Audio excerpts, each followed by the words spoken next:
Hoover High School AP Chemistry. We are now into Unit 7, Covalent and Ionic Bonds. It's a fairly short unit. It'll just be 2 classes, and we'll do this over the beginning and over the Thanksgiving break, after the Thanksgiving break, actually. So first, let's talk about the 5 types of chemical reactions. First is simply putting 2 elements or compounds together. It's called a combination or synthesis reaction. And the creation of water from hydrogen and oxygen gas is an example of that. So 2 things combine. It could be more than 2, but 2 things combine to be 1 compound. Next is a decomposition reaction. That goes in just the opposite direction. It breaks 1 compound into 2 or more products. Third is a single replacement reaction, and that substitutes a lone element into a compound and another element comes out. So let's take a little bit deeper look into that one. So here's an example.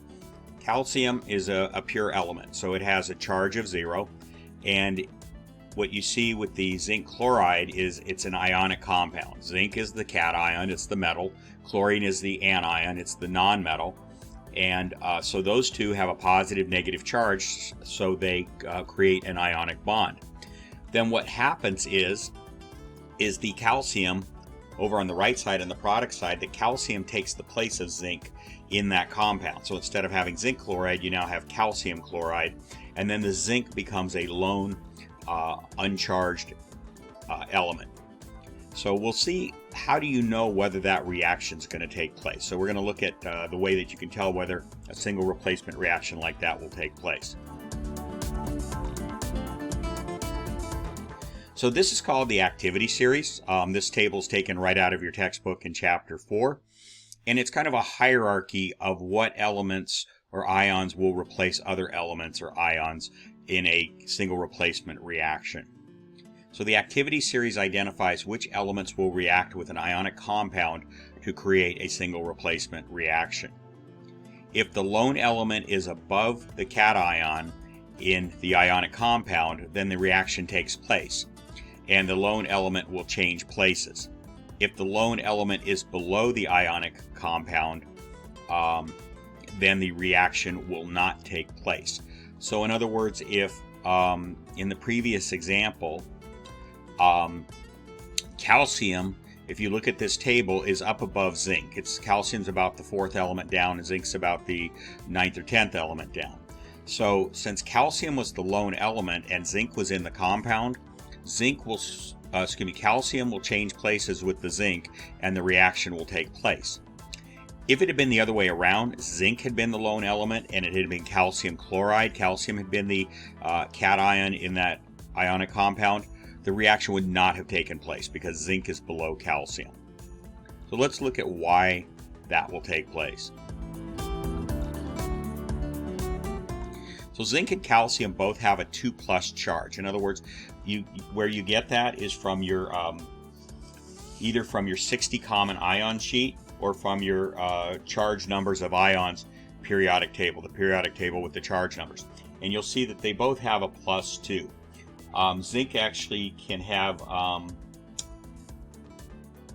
zinc can also have zinc can only have a +2. So calcium and zinc both have a +2 charge, meaning they will give up 2 electrons to have 2 more protons and electrons, and that will give them a 2+ charge. Chlorine has a -1 charge, 1 minus, and that's because it's right next to the noble gases. If it can pick up an electron, it will be just like argon. So let's take a look at how those compounds would form. We did this back in the foundations unit. So zinc is a 2+ charge, chlorine is a 1 minus charge. So if you take 2 chlorines, you'll have 2 times 1 minus. That gives you a 2 minus to match up with zinc's 2+. So they'll be charge balanced. Ionic compounds have to be charge balanced when they combine like that. And that'll produce zinc chloride. Calcium, same thing. Look over on the right, calcium's a 2+, chlorine's the 1 minus, so it takes 2 calciums. What it means is calcium's going to give away 2 electrons. Each chlorine can only catch 1 of those electrons, so you have to have 2 chlorines to catch those 2 electrons. And so you have calcium chloride, that's 2+, 2 minus there. So let's take this reaction. Calcium plus zinc chloride produces zinc plus calcium chloride. That's a single replacement reaction. Question is it going to actually take place? Well, let's first of all look at how the charges work here. So calcium has a zero charge. A pure element has no charge. It hasn't gained or lost any electrons. Zinc has a 2+. Chlorine, the two of them together have a 2-, so that's charge balanced. So what's going to happen here is calcium has 2 more electrons than zinc. Zinc has lost 2 electrons to chlorine, so it's deficient by 2 electrons. So what can happen is calcium can throw 2 electrons over to zinc. That will make give zinc a zero charge. It will now be electrically balanced. That will give calcium a 2+ charge, and so it will go over and want to bond with the chlorine. So it simply takes the place of the chlorine. So zinc now has a neutral charge. The calcium and the chloride together have a balanced charge. So on the reactant side, that's the left, the calcium atom is electrically neutral. The zinc is a 2+ cation in the ionic compound ZnCl.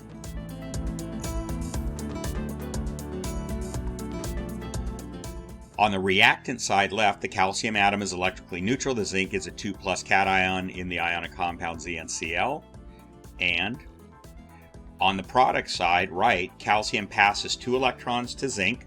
This gives zinc a zero charge. It's balanced now. And calcium has a 2+ charge. This causes calcium to trade places with zinc, and calcium forms an ionic bond with the chlorides. So the way I think of it is electrons fall down the activity series. So if a neutral element is above the cation in the reactant side, in other words, if zinc is above calcium, the electrons will fall down the activity series to the cation and give the electrons to the cation. So use the activity series to determine if each single replacement reaction will take place. So let's do this here. So calcium plus zinc chloride produces zinc plus calcium chloride. Will that take place? Let's go look at the activity series again. Okay, so here's the activity series. Calcium is up above zinc. So calcium is electrically neutral. It has 2 more electrons than zinc, which is a cation because it lost the 2 electrons to chlorine. So this is what I mean by electrons fall down the activity series. The electrons are going to fall down from calcium to zinc. That's going to make zinc electrically neutral, so it will no longer bond with the chlorides, and it's going to make the calcium 2+ charged, so it is going to bond with the negative chloride ions. So in this case, that reaction will take place. So the answer to this is yes. Calcium is above zinc on the activity series, so that reaction will take place. How about this one? Well, that's the reverse reaction. That's zinc and calcium chloride. Is that reaction going to take place so that zinc and calcium change places? The answer is no, because zinc is below calcium on the activity series. So zinc would have to pass its electrons over to calcium, and that's not going to happen because then the electrons would have to go up the activity series chart. How about this one? Potassium and silver fluoride. Okay, so is potassium going to change places with silver so that silver comes out as a lone element and the potassium bonds with the fluoride? So let's take a look at the activity series. Potassium. All right, so we see potassium right here is up near the very top of the activity series, and silver is way down here near the very bottom. So potassium will in fact pass its electrons down to silver, the cation silver. That'll make silver neutral, and it will make potassium a cation, which will then bond with the fluorine. So yes, that reaction will take place. So yes, potassium is above silver on the activity series, so that reaction will take place. What about this one? It's nickel and magnesium oxide. Will the nickel trade places with the magnesium? So our lone element is nickel. It's neutral. It would have to pass its electrons to magnesium up here. That means the electrons would have to go uphill. They'd have to climb up the activity series, which they won't do. So nickel will not pass its electrons to magnesium, and so that reaction will not take place. And so there we see, no, nickel is below magnesium on the activity series, so that reaction will not take place. Let's just do one more. Okay, this is tin and barium oxide. So will tin trade places with barium? So tin would have to pass electrons over to barium. Electrons don't want to go uphill, they only want to go downhill. So let's see where they are. Okay, and down here we have tin. And way up near the top we have barium. So for tin to pass its electrons to barium, the electrons would have to go up the activity series, and they won't do that. So no, that reaction will not take place because tin is below barium. And there we have it. No, tin is below barium on the activity series, so that reaction will not take place. So that's how you use the activity series to determine whether a single replacement reaction will take place. All right, next up is a double replacement reaction. We're going to deal with this pretty significantly at the end of this assignment. So double replacement reactions substitute two cations with two anions. So I call this switching dance partner. So potassium K is with SO4 and calcium is with iodine, and they just switch. Calcium moves over to the sulfate, and then the potassium moves over to the iodide. And that's a double replacement reaction. That's what we're going to study when we get into net ionic reactions in just a moment. Finally, one last type of reaction is combustion reaction. You've seen this plenty of times. We did these when we were doing empirical formulas. We did those largely with combustion reactions. That's just simply burning a hydrocarbon. In this case, it could be a carbohydrate, a CHO compound. It's always done with oxygen, and it always produces carbon dioxide and water. The only thing that differentiates them is how much of each of those, how many moles of each of those takes place. But that's a standard combustion reaction. Okay, solubility rules.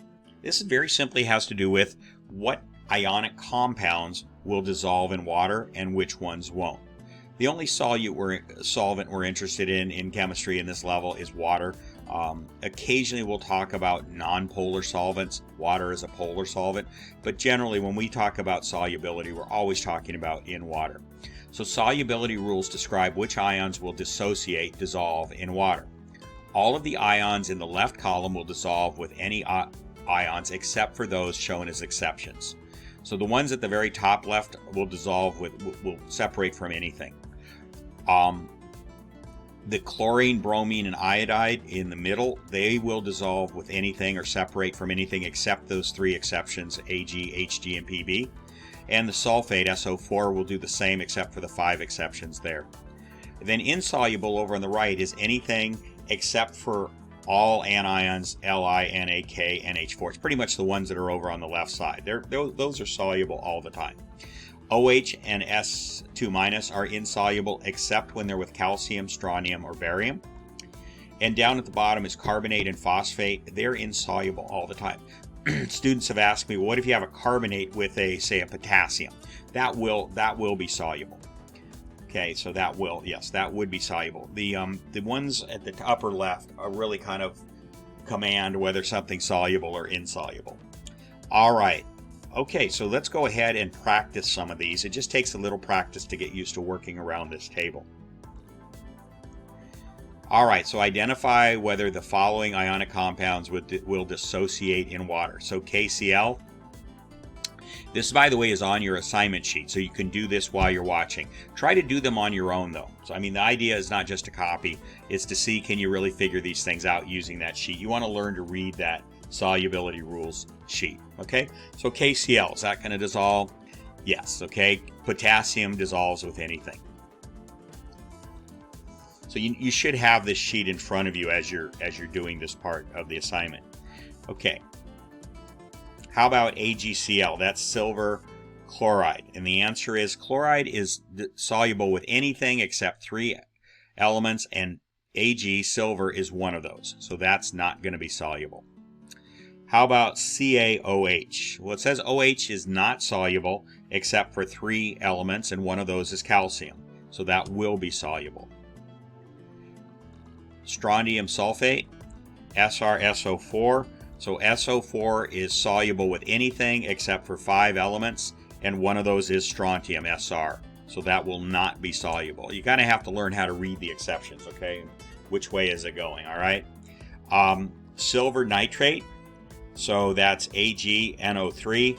Well, nitrate on that solubility rule list is soluble with anything, no exceptions, so that is going to dissolve. Calcium sulfide, that's CaS. Well, S is insoluble with anything except there's 3 elements that it is soluble with, so that means calcium sulfide will be soluble. Next is magnesium sulfide, MgS. Again, sulfide is insoluble with anything except for 3 elements, but magnesium is not one of those 3, so that will be insoluble. Okay, lead chloride. So chloride is soluble with anything except for 3 elements, and lead is one of those 3 elements, so that will be insoluble. Potassium iodide. Potassium is soluble with anything, so that's going to be a yes. Barium sulfate. Sulfate is soluble with anything except for 5 ions, and barium is one of those 5 ions, so that's going to be insoluble. All right, and the last 5 I'll leave for you, so just go ahead and complete those. They are on the assignment sheet. Now we're going to get into net ionic equations. These are kind of fun. I like these because you're going to feel like a real chemist once you can do one of these. They kind of tie together a lot of the skills that you've learned in earlier parts of this class, and there's 9 steps to them. It seems like oh my gosh, that's too many steps, but after you do a few of them, they won't be that hard. I'm going to give you 4 of them to do, and I will do 3 of them with you. The 4th one I'm going to leave all by yourself to do that on your own, okay? So the first one that's on your assignment sheet is this one that we're going to see right here. And all I give you is this information, not very much. First, let's talk about this. A net ionic equation displays the reactants and products of a reaction that take part in the reaction, specifically an ionic reaction. The net ionic equations are usually carried out by double replacement reactions. The elements or compounds that do not take part in the reaction are called spectator ions. In other words, they dissolve in the solution as soon as you put them in the water, they break apart, and they never get put back together again with anything else. So they just basically sit there and watch the reaction. For example, potassium. Potassium dissolves with anything. It will not combine with anything in water. Outside of water, these things will form compounds, but once they're in the pool, they break apart, and potassium, for example, is one of our completely soluble elements. It won't combine with anything else. So it breaks apart as soon as it hits the water, and it never gets put back together again all the way to the end of the reaction. So it just kind of sits there and watches the reaction, and that's why they call them spectator ions. In the next 2 examples is actually just going to be one on this video, but I'll do others on the assignment sheet. In the next 2 examples, you will determine the net ionic equation for a reaction.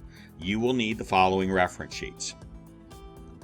Okay, 60 common ions, solubility rules, and the periodic table of ion charges. And a regular periodic table too is always, you always should have that standing by. Okay, so let's go ahead and do this. So, example, write the net ionic equation for the reaction between potassium sulfate and calcium iodide in water. So first, write the chemical formula for the 2 compounds. So potassium sulfate. Sulfate is something you get off your 60 ions sheet, and it's SO4. So you're going to grab that sheet. You need to have that sheet nearby. And I'm not going to display it up on the screen here. I will when I do the answers video, but I won't right now. So it's sulfate is SO4, and it has a 2- charge. Potassium is a +1 charge, and it's K. So right now we're not going to balance the charges. We're just going to put them together. So using the periodic table and the 60 common ion sheet and the periodic table of charges sheet, identify the symbolic names for the reactants. You're familiar with K, C, A, and I. Sulfate is a covalently bonded ion, SO4. So we're going to put those together. So there's potassium sulfate, KSO4, and calcium iodide is CaI. They're not necessarily charge balanced at this point, but at least we put them together. So that's step one. Just recognizing how to take the name and create the chemical formula for each of those compounds. Okay, step two, create a double replacement reaction by switching the cations and anions. Okay, so you remember I blitzed through this in class. It was was not expected that you're going to understand it all, just kind of get a feel for it. So there we go. What did we do? We took the K and the C and we switched the places, and the Ca rather, the calcium and the potassium, and the SO4 and the I switched places, and you ended up on the other side with CaSO4 and Ki. So that's a double replacement reaction. Next, determine the charge number of each element or compound. Use the 60 common ion sheet and the charge numbers of ion sheet. Okay, so there's what we just wrote down. So we have to get the charge numbers of each of these. So from the 60 common ions, you could just use that, I think, for this entire problem, the 60 common ions. K is a +1 or a 1+. You should know that anyway because it's in the first column. That means if it loses one electron, it will be like the nearest noble gas to it, which would be argon. SO4, you get this off the 60 common ions. It's down in the set 3 on the 60 common ions, and that's a 2-. It's a covalently bonded compound, but it does have a charge to it. It's a 2- charge. You don't have to understand why it's a 2- charge. It just is. Okay, calcium is going to be a 2+, and iodine is going to be a 1-. We'll go over to the other side now. Calcium still a 2+, SO4 still a 2-, potassium 1+, and iodine 1-. So if you look at the product side, the right side, everything's in balance. You have 2+, 2-, and you have 1+, 1-. Over on the reactant side, you're going to have to adjust. You have an SO4, which is a 2-, and a potassium, which is a 1+. So that means the SO4 wants to take in 2 electrons to become a 2-. The potassium, each potassium only has 1 electron. So you're going to have 2 potassiums to do that. So you go ahead and put the subscript like this. So adjust the subscripts to balance the charges. So there you had to put a 2 for K. Remember, the way you could have done that is by the crossing arrows. You take the 2 on the SO4, ignore the minus signs, and put it down underneath the K. Take the 1 from the potassium up above and put it down underneath the SO4, which of course you don't write. And then for CaI2, same thing. You have a 1- charge for I and a 2+ charge for calcium. So each iodide wants to take in an electron, but the calcium gives off 2. So you're going to need 2 iodides to take in those 2 electrons. So you place a 2 down there in the subscript. So now you've created the proper subscripts for all the elements. Everybody is charge balanced right now. So 2 potassium and 2 iodide were required to charge balance the reactant side. Okay?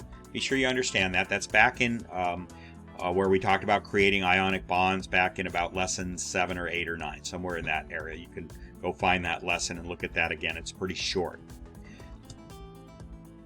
Okay, now we're on to step 5. Use the solubility rule sheet to determine if the compounds will form a solid. So again, don't do this right now. What we're doing, be sure you have these sheets in front of you. Otherwise, you're not going to be learning what you need to learn about using these sheets. So be sure you have the sheets. Just pull them up on a tab or print them out. Okay. All right. So there we go. And now in red, you see that I've added the states. It's either solid, liquid, gas, or aqueous. Aqueous simply means something that's dissolved in water. So the first one, K is soluble with anything, therefore that's going to be aqueous.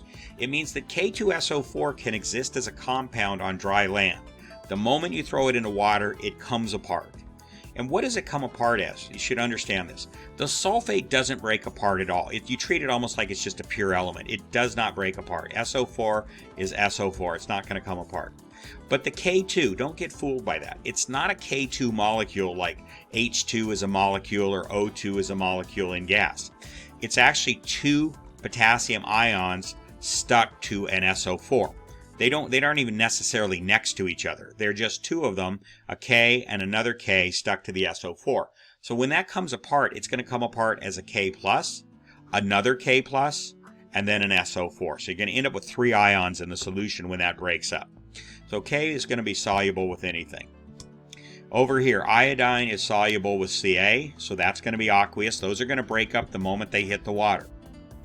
Now, are any of these going to recombine when they're in the water? You've had those two broken up. By the way, let me add the point. On the reactant side, if both of those compounds don't break up, you've got no reaction. You've got no problem to solve. If one of them stays together, then you can't have a chemical reaction here. You have to have both of those be aqueous on the reactant side, on the left side, in order for this to work. Now let's go over to the product side, and we look on our solubility rules, and we see that SO4 will not dissolve with C. If it matches up with C, it's going to stick together. They're going to grab onto each other in water and stay together. So that's a solid. Finally, the last one, the Ki, well, potassium breaks up with anything, so that's aqueous. You could have two solids on the right side. It doesn't happen very often, but it could happen. But in this case, we just have one. So the K2SO4, CAI, and the Ki dissolve in water and remain dissolved in aqueous solution. Okay, they are not compounds once they're in the water. They're separated. This means that they are not compounds when they are in the water. Now the CaSO4 does not dissolve in water. It means that it will form a solid, and that solid is called a precipitate. It usually sinks to the bottom of the, if you're doing this in a beaker, it usually sinks to the bottom of that beaker. And again, the solid is called a precipitate. It's a solid that's formed from this type of reaction. Okay, step 6, balance the equation. So you've done that before. If you want to use the box method, you can use the box method. So I'm going to use the counting atoms on each side method. So we got 2 Ks on the left and 1 on the right, 1 Ca on the left and 1 on the right, 2 iodides on the left and 1 on the right, and 1 SO4 on the left and 1 on the right. Remember, SO4 you treat like it's an element, like it's a sole element. If you want to put it in parentheses just to emphasize that point, you can do that. So the things we need to balance are the potassium and the iodide. Well, we can do that way over there on the right. We can stick a 2 in front of the Ki. So what that does is it changes the K to 2 and it changes the I to 2. So everything's in balance. That was pretty easy. So there's your balanced equation, and that's step number 6.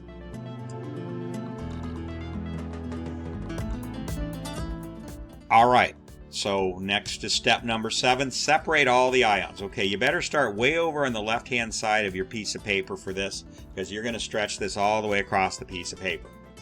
So let's look at the left. So you have 2K1+. Remember what I said, that's not a K2 molecule. Those Ks are not stuck together. They come apart. They're 2 separate potassium ions with a 1+ charge. So the 2 out in front means 2 separate ions. Then the SO4 is what it is. And you always show the state and the charge. So aqueous, and for potassium 1+, for sulfate 2-. And then the calcium and the iodide broke apart, so the calcium's a 2+, and then you have 2 of the iodides, 2 1- iodides. Now we go over to the right side, and there's our calcium sulfate. That's our precipitate. That's a solid, so you show that as an S for the subscript. And then finally, you had 2 Ki. That when you balance the equation, you end up with 2 Ki. So that's 2 potassium ions and 2 iodide ions. Okay, and that's it. So now we go, then by the way, this is called, I didn't put this name in, it's called the complete ionic equation, as opposed to the net ionic equation, which is what we're shooting for. So now what we're going to do is do some cancellations.